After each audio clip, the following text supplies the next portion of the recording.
Bismillah. Bürclərin 26 yanvara ən düz pul proqnozu.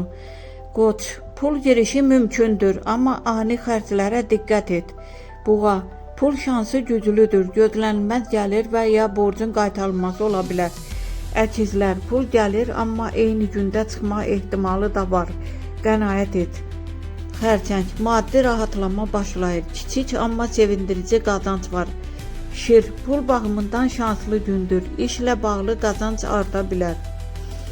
Qız, hesab kitabla bağlı uğurlu gündür.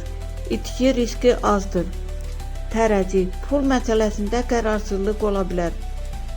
Risk etmə, gözlə. Əqrəb, gözlənilməz pul girişi mümkündür. Şans səndən yanadır. Oxatan, əlavə qazanc və ya təklif görünür. Aktiv olsan daha çox qazanarsan. Oğlaq, pul yığmaq üçün ideal gündür. Böyük xərcləri ertələ. Dolça, pul yavaş-yavaş gəlir, amma sabitlik yaranır. Balıq, şanslı gündür. Pul enerjin açıqdır. Niyyət etsən olar.